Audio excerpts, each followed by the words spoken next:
আসসালামু আলাইকুম। আমাদের আজকের গল্প থার্ড জেন্ডার। আজ ক্লাসে যাওয়ার জন্য অটোতে উঠতে গিয়ে পাশের সিটে বসা একজন নারীকে দিকে দৃষ্টি চলে যায়। খুব সুন্দর করে তিনি সুতির শাড়ি পরেছিলেন। অটো ছেড়ে দিয়েছে।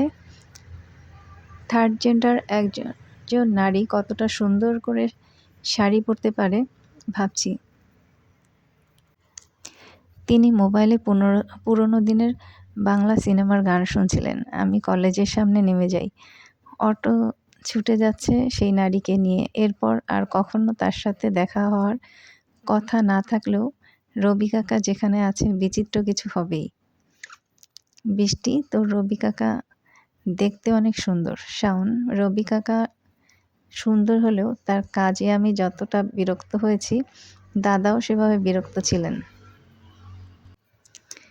বৃষ্টি, তোর রবি কাকা বিয়ে করেনি, আমার সাথে বিয়ে দে। শাওন, রবি কাকার বিয়ে দেওয়া হয়েছিল কিন্তু তিনি প্রেমের টানে ঘর ছেড়ে পালিয়েছিলেন। এরপর তার ওয়াইফ বাবার বাড়িতে চলে যায় আর কখনো আমাদের বাড়িতে আসেনি।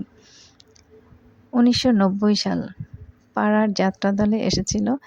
সারাদিন মেলা, রাতে যাত্রা শিল্পীদের পরিবেশনা দেখতে রবি প্রতিদিন সেখানে যায়। জলিল সাহেব, রবি, তুই যদি আজ রাতে যাত্রাপালা দেখতে যাস, কাল সকালে তোর পা ভেঙে হসপিটালে ভর্তি করে রাখবো। রবি, আব্বা, আজ কি আপনি যাবেন? জলিল সাহেব, আমার সাথে কথা বাড়াবি না।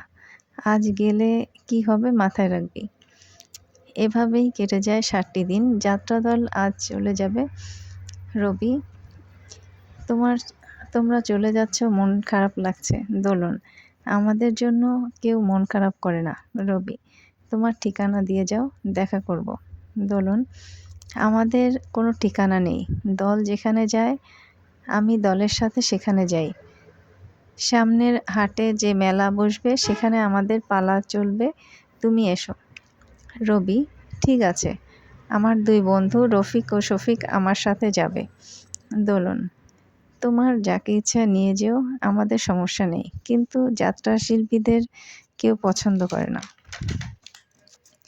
রবি, এই 7 দিনে তোমাকে ভালো লেগেছে, সারা জীবনেও এই 7 দিনের কথা বলতে পারবো না। দোলন, প্রেমে পড়ে যেও না। রবি, পড়লে ক্ষতি কি? তোমার সৌন্দর্য সবাইকে মুগ্ধ করে দেবে। দোলন, বিয়ে করতে পারবো না, আজীবন প্রেম করতে রাজি আছি, কিন্তু তুমি পরিবার রেখে আসতে পারবে না। তোমার বাবা এই এলাকার প্রভাবশালী লোক, সবাই তাকে চেনে মান্য করে। রবি, ওসব আমি সামলে নেব, তুমি যাত্রাপালায় কাজ না করলেই হলো। কথোপকথনের মধ্যে দিয়ে সময় কখন শেষ হয়ে গেছে কারো জানা নেই। 7 দিন পরে হাটে আবারও মেলা শুরু হয়েছে। আজ রবির সাথে রফিক শফিক আছে। রফিক, বন্ধু। রবি, আমার বুকে আসো, আমাকে কি দেখালে বন্ধু। আমি আজ বাড়ি যাব না, দোলনকে দেখব।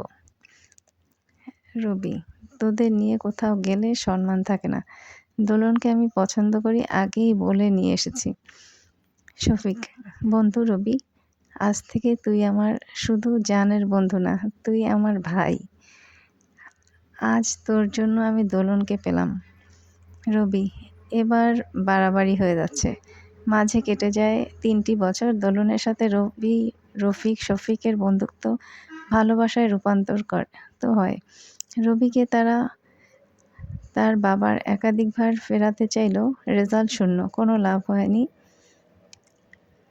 রফিক, গতরাতে আমরা রিসোর্টে ঘুরতে গিয়েছিলাম। আমার জীবন পরিপূর্ণ করে দিয়েছে দোলন।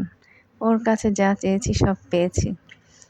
শফিক, দোলন তোর সাথে বেড়াতে গেছে, আমার সাথেও যাবে।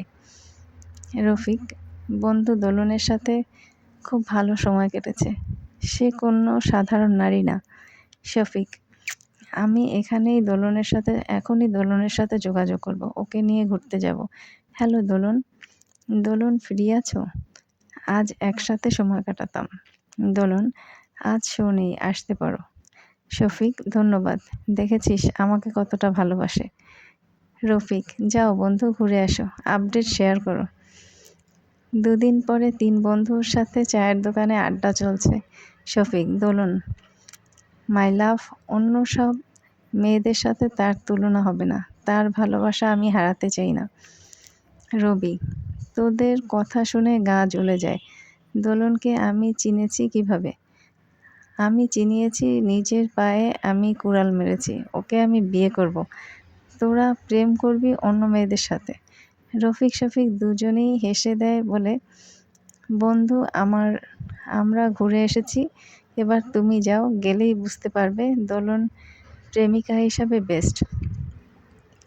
রবি, হ্যালো দোলন, আজ বিকেলে দেখা হচ্ছে।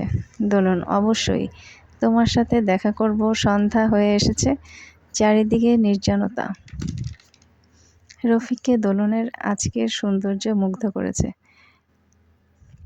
রবি, প্রথম উপলব্ধি করে দোলন থার্ড জেন্ডার। এই মুহূর্তে রবির ফেরার পথ ছিল না। সে জেনে বুঝি দোলনের সাথে সাঁতার কাটতে একমত প্রকাশ করেছে।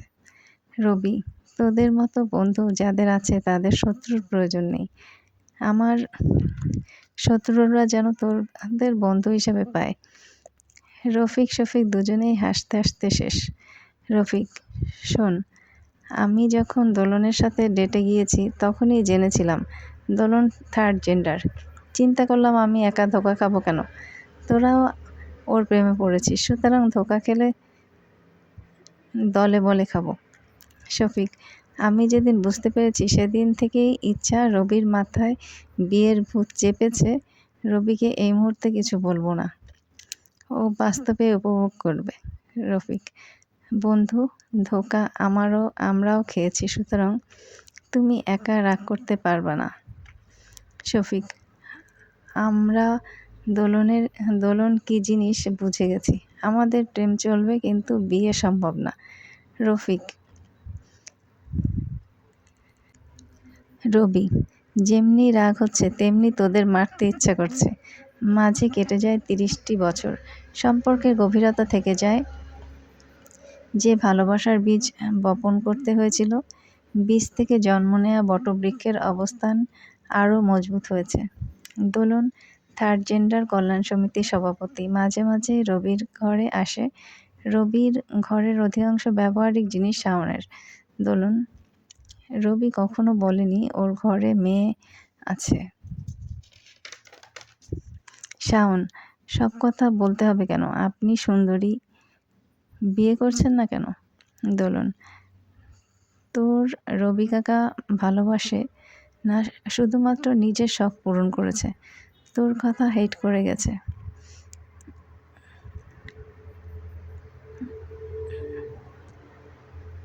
তোর কথা হাইড করে গেছে।